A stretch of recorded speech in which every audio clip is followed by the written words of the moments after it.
반갑습니다. 타임 레버리지, 시간을 들여 막대한 수익으로 치환한다.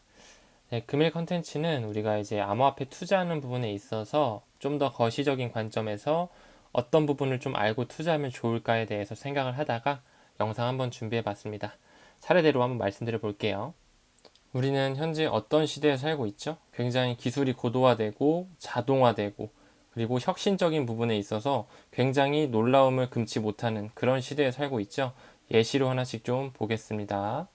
드론이 배달하는 시대. 미국은 실제로 피자를 미국 짚라인에서 드론이 배달을 합니다. 이제 곧 택배까지도 드론이 배달하는 시대가 오겠죠. 두 번째로 로봇이 서빙하고 요리하는 시대. 여러분 이런 거 많이 보셨을 거예요. 그렇죠? 요즘에 음식점 몇 군데 가도 이런 서빙 로봇이 실제로 우리의 음식을 갖다 주죠. 뿐만 아니라 로봇이 커피도 만들고요. 이제 치킨까지도 튀기고 있는 그런 판국입니다. 다음 볼까요? 여러분 이거는 뭐 익숙하시죠? 우리가 요즘에 키오스크라든지 티오더를 통해서 사람한테 주문하는 게 아니라 기계를 통해서 주문을 하는 시대. 그리고 자율주행의 시대가 또 하나 펼쳐지고 있죠. 대표적으로 테슬라사가 있겠지만 이제는 자동차가 운전하는 공간만이 아니라 영화를 보면서 쉬는 공간, 일을 하는 공간, 하나의 새로운 공간으로 또 혁신으로 이루어지고 있습니다. 이런 식으로 계속 기술의 발전이 일어나는데 지금 금융, 송금 시스템은 어떻죠? 우리가 해외여행을 갈 때 환전하는 부분만 돼도 공항에 직접 가서 혹은 은행에 직접 들려서 환전을 해야 됩니다. 그쵸? 그리고 금융 송금 시스템도 마찬가지로 굉장히 복잡하다라고 전 영상을 통해서 꾸준히 말씀드렸어요. 그 부분에 있어서 스위프트 1.0이 언급이 됐었고 이 부분은 국제 송금의 통신망이다. 스위프트는 세계 200여 국가 전 세계를 통틀으겠죠. 그리고 11,000개의 금융회사가 어떤 돈을 지급한다거나 무역 대금을 결제하는 데 쓰이는 그런 파이프라인인데 뭐 전 세계에서 어떤 송금이 일어나야 될 때 다 이 스위프트를 통한다. 그래서 은행마다 각자 스위프트 코드가 있었습니다. 그렇죠? 하지만 현재 스위프트 1.0 시대는 굉장히 시대의 흐름에 뒤처진다라고 말씀을 드렸어요. 각 나라 은행마다 이런 예치금, 노스트로라든지 보스트로 예치금을 가지고 있어야 되기 때문에 유동성을 굉장히 해쳤고요. 그 다음에 중개은행을 거쳐야 하므로 굉장히 느리다. 그리고 또 시차 변동 때문에 받는 사람 입장에서 느리게 받을 수 있다라는 그런 불편함이 있었고, 각 나라 은행마다 이런 장부를 기입해야 돼요. 왜냐하면 서로 신뢰할 수 있는 그런 기반이 마련돼야 되기 때문에 장부가 필요한 그런 불필요한 일이 필요하고 매 주기마다 그런 지급 청산 결제 방식을 통해서 굉장히 시간과 비용 그리고 에너지까지 낭비가 되고 있는 현국이다. 그리고 또 수수료가 비싸죠. 수수료가 비싸므로 소비자가 부담하는 어떤 수수료가 굉장히 많이 든다.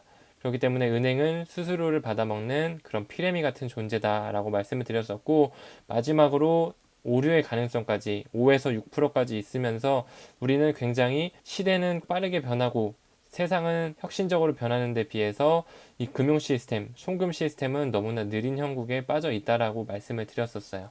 그렇기에 아직까지는 이런 스위프트 1.0이 굉장히 비효율적이고 벨로다라고 말씀을 드렸죠.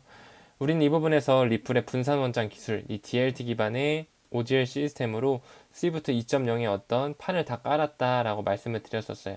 스위프트 2.0과 IS 2002에 대해서 준비도 해봤었고 이 ISO 2002에는 리플이 RMG 그룹으로 굉장히 영향력 있는 그룹에 들어간다라고도 말씀드렸었죠. 그렇기 때문에 엑스래피드, 이 ODL 시스템, 통화 송금 브릿지로 실질적으로 XRP를 활용하면서 굉장히 낮은 수수료와 빠른 송금, 그리고 오류가 없는 블록체인 기반의 ODL 시스템을 사용하게끔 될 것이다 라고 계속적으로 말씀을 드렸죠. 그렇기에 우리의 투자의 포트에 이 리플사의 XRP를 담는 것은 고려해 볼 사항이 충분하다라고 말씀을 한번 드려봤었습니다. 그쵸? 이 부분에 있어서 한번 더 상기해 주셨으면 좋겠고, 자, 다시 본론으로 들어가서 우리는 지금 어떤 시대에 살고 있죠? 아까 굉장히 혁신적인 시대에 살고 있다라고 했지만, 기사 하나 보고 가요. 머스크의 뉴럴링크, 인간뇌의 칙 이식이 가능한 FDA 승인을 받았다. 이 부분을 통해서 우리는 이제 배움의 한계를 허무는 그런 시대를 살고 있다. 이제 궁금한 게 나왔을 때마다 구글에 서칭을 해도 되고 유튜브에서 찾아봐도 됩니다. 그쵸? 여러분들은 이제 배움의 장벽이 없습니다. 학력이 굳이 필요하지 않는 시대로 점점 가고 있다. 하지만 우리는 어렸을 때부터 돈에 대한 공부를 했던 게 아니라 굉장히 투자적인 부분에서 어떻게 해야 될지 잘 모르겠고 뭐에 투자해야 될지 잘 모르는 그런 시기를 살아왔던 사람들이다. 그렇기 때문에 우리는 지금 다시 말해보면 굉장히 이런 세력에 판치는 시대, 세력에 눌려서 사는 시대에 살고 있다. 과연 그 세력이 누구일까요? 그 부분에 대해서 오늘 한번 언급을 해보려고 하거든요. 여러분들 로스차일드 가문이라고 혹시 들어보셨을까요? 로스차일드 가문은 독일 유대계 혈통으로서 독일 프랑크푸르트에서 태어나서 계속적으로 5명의 아들들에게 사업을 분배해서 최초의 국제적 금융은행을 설립한 굉장히 부를 축적한 그런 사람들이거든요. 그 사람들이 유럽을 통합시키고 미국으로 건너옵니다. 미국으로 건너와서 굉장히 미국에도 이 유대 자본이 들어온 그 유대인들이 굉장히 많이 살고 있거든요. 누가 있는지 한번 볼까요? 여러분들이 잘 아시는 분들이 다 유대인입니다. 제넷 옐런, 현 재무부 장관이죠. 워렌 버핏, 모르는 사람 없을 거예요. 빌 게이츠, 마이크로소프트죠. 마크 저커버그, 페이스북, 즉 메타의 창업자입니다. 아인슈타인, 세계적인 천재죠. 트럼프, 내년에 대선에 또 나옵니다. 마이클 블룸버그, 랄프 로렌까지. 굉장히 유대인들이 이 세계를 휘어잡고 있는 그런 형국이다. 전 세계 0.1%에 불과하지만 노벨상 수상자에는 24%를 차지할 정도의, 그리고 미국의 90%의 경제를 이끈다고 해도 과언이 아닐 정도의 그런 엄청난 움직임과 자본을 가진 세력들이다. 그렇기 때문에 우리는 지금 현재 이런 유대 자본이 유입된 블랙록이라든지 뱅가드, 스테이트 스트리트, 피델리티, 모건 스탠리 같은 이런 세계 최대 자산 운용사들이 판치는 형국에 살고 있다. 그 밑에는 굉장히 또 금융권, 그리고 세계은행이라든지 뭐 IMF, BIS도 포함이 되겠죠. 그 외에 금권 세력들, 시티, 뭐 비자, 카드사도 있겠죠. 마스터, HSBC, 영국의 최대 은행, 골드만삭스, 찰스 스왑, 버크셔 해서웨이 등등의 굉장히 큰 세력들이 다 이렇게 모아져 있다. 여러분들께서는 암호화폐에 투자하는 부분에 있어서 이 도표를 많이 보셨을 거예요. 그쵸? 우리 큰 그림만 좀 보면 이 디지털 커런시 그룹 현재 누가 이끌고 있죠? 여기 있는 이 베리 실버트가 이끌고 있습니다. 하지만 배후 세력에는 누가 있다고요? 맞습니다. 글렌 허친스가 있죠. 글렌 허친스 같은 경우는 굉장히 여러모로 영향력이 있는 사람이다 라고 말씀을 드렸습니다. 이 월가의 큰손 허친스가 이 페드, 연준을 움직이는 숨은 손이라는 기사가 나올 정도로 이미 글렌 허친스는 미국의 싱크탱크라고 불리는 이 브루킹스 연구소의 부회장이고요. 허친슨 센터의 센터장입니다. 이 허친슨 센터가 어느 정도로 영향력이 있냐면 이 연방준비이사회 FRB에 굉장히 또 많은 사람들이 허친슨 센터 출신이다. 보면 벤 버냉키 전 의장이죠. 제넷 옐런 현재의 재무부 장관이죠. 도널드 콘, 넬리 량, 루이스 셰이너 선임 등등 해서 다 허친슨 센터 출신이다. 그렇기 때문에 허친슨 센터를 나온 사람들이 다 미국에서 어느 정도 큰 기득권 세력에 포진이 되어 있다. 끝이 아닙니다. 글렌 허친스 같은 경우는 전 나스닥 회장이고요. 연준과의 유착관계 당연히 있겠죠. 그리고 실버레이크의 창시자이자 미국의 사모펀드 노스 이슬랜드 회장입니다. 마지막으로 방금 말씀드렸던 이 블랙록과도 연관되는 이 블랙스톤에 연루가 되어 있기 때문에 글렌 허친스가 굉장히 우리가 눈여겨봐야 되는 그런 인물이라고 해도 과언이 아니다. 그렇기에 이 디지털 커런시 그룹에 지금 누가 투자를 하고 있죠? 이미 전 나스닥 회장이었던 글렌 허친스가 투자를 하고 있고 마스터카드 투자를 하고 있습니다. 이 부분에 있어서 웰스파고와 유니온뱅크, HSBC, 시티은행이 포함이 되어 있고요. 이미 디지털 커런시 그룹은 리플사의 지분도 가지고 있고 JP모건의 지분도 어느 정도 가지고 있다라는 거. 그리고 자회사로 코인베이스, 그리고 그레이스케일, 세계 최대 암호화폐 자산 운용사죠. 그리고 제네시스 트레이딩까지 가지고 있다. 조금 더 나아가 볼까요? 영국의 두 번째 최대 은행 바클레이스와 코인베이스는 연관이 돼 있고요. 빌 바르아이드 마찬가지로 아브라뱅크의 창시자로서 골드만삭스 출신입니다.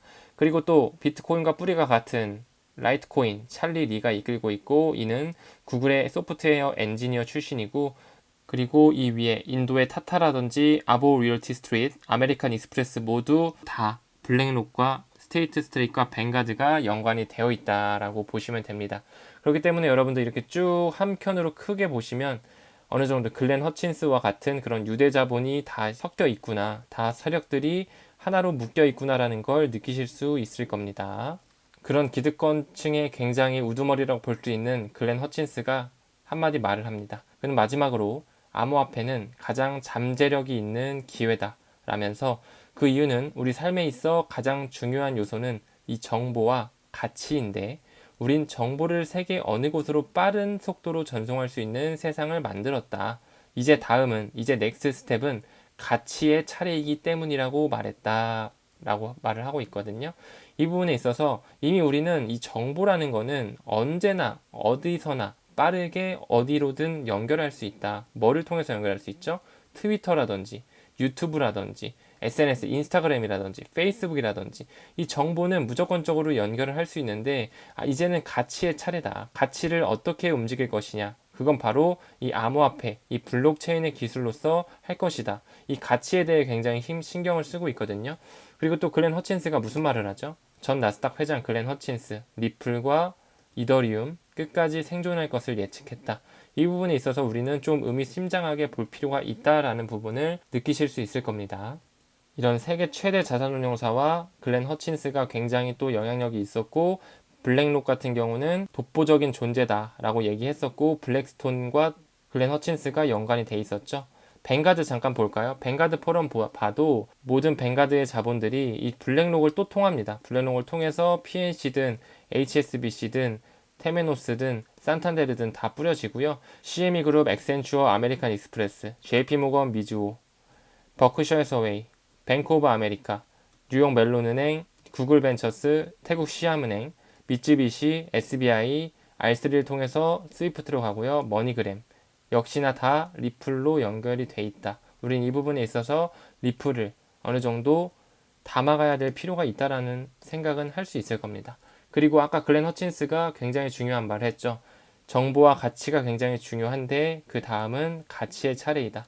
우리 리플의 슬로건 한번 보고 갈까요? 리플 공식 홈페이지고요. 리플은 가치가 있는 인터넷을 구축하는 것. 오늘날 정보가 이동하는 방식으로 세상이 가치를 이동하도록 합니다. 즉 다시 말해 글렌 허친스와 연관이 굉장히 되어 있는 회사가 바로 리플이다 라고 보면 되겠네요.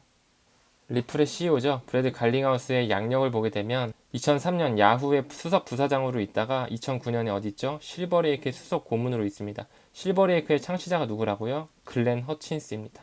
굉장히 유착관계가 없을 수 없는 그런 인물이 리플을 맡고 있다는 게 굉장히 의미심장하게 느껴지셔야 된다고 저는 느껴지거든요. 과연 그 유대인인 마이크로소프트가 왜 블리자드를 인수했을까요? 바로 메타버스와 연관이 돼 있겠죠. 미래를 보고 가는 겁니다. 금융의 미래는 자산 토큰화라고 블랙록의 CEO 레리 팽크가 얘기를 하거든요. 금융의 다음 미래는 자산 토큰화다. 이 부분에 있어서 그런 세계 최대 자산운용사가 말을 하는 거는 어느 정도 미래의 판을 깔아놨다라는 부분이거든요. 이 부분에 있어서 이미 게임 세팅은 끝났다라고 볼 수 있어야 돼요.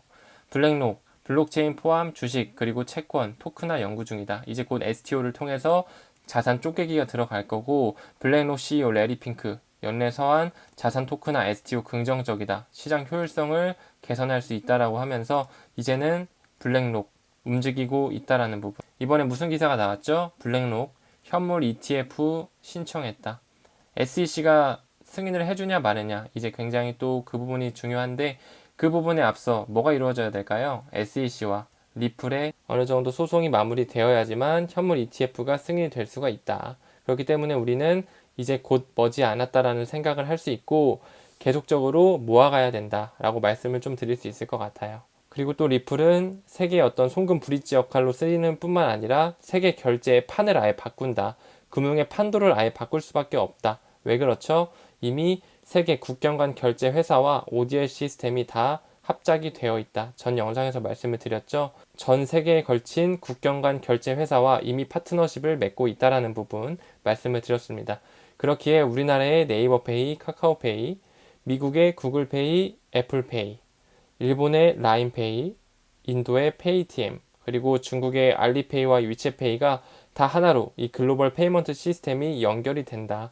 이 중심에는 리플이 있다라고 말씀을 드렸습니다. 그렇죠? 미국의 부채는 계속적으로 늘어나고 있습니다. 이제 곧 32조 달러가 되겠네요. 그리고 이제 달러의 패권이 깨지기 시작하죠. 즉 다시 말해 달러의 어떤 헤게모니가 깨지기 시작하면서 그 외 세력들, 브릭스라든지 오펙 플러스 그 세력들이 세지면서 굉장히 달러에 압박을 주고 있다. 브릭스부터 살펴볼까요? 브릭스, 브라질, 러시아, 인도, 중국, 남아프리카 공화국, 그리고 오펙 플러스가 계속적으로 힘을 합쳐서 미국의 달러의 패권을 무너뜨리고 있다. 이 브릭스 5개국과 비석유 수출기구 오펙 플러스 19개국이 합쳐서 이 24개 국가가 계속적으로 세력을 확장하면서 미국의 어떤 달러 패권을 무너뜨리고 있죠.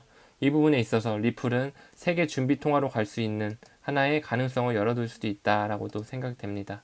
그렇기에 우리는 왜 비트코인, 그 암호화폐, 그 가상자산에 투자하느냐 그 질문에 있어서 리플에 대한 미래를 보고 투자할 수 있다라고 얘기할 수 있어야 됩니다. 하지만 지금 리플 가격 어떻죠? 그렇죠. 리플은 또 이렇게 리또속 만들어줘야죠. 굉장히 세력들이 누르고 있기 때문에 우린 이 부분을 잘 인지를 하고 수량에 집중해서 모아주셔야 된다 말씀드렸습니다. 좋은 멘탈 관리법 하나 알려드릴게요. 리플 2025년에 스위프트 2.0이 완료됩니다. 군대 한 번 더 보내주자고요. 리플 군대 다녀와라. 2년 동안은 사람 돼서 오게끔 군대 한번 다시 보내주자고요. 우리는 2년 정도면은 그래도 그렇게 긴 시간은 또 아니라고도 생각할 수 있기 때문에 한번 그렇게 마인드셋 잡아보면 어떨까 생각해봤습니다. 오늘 영상은 여기까지 좀 해보고요. 다음에 또 좋은 영상으로 찾아뵙도록 하겠습니다. 감사합니다.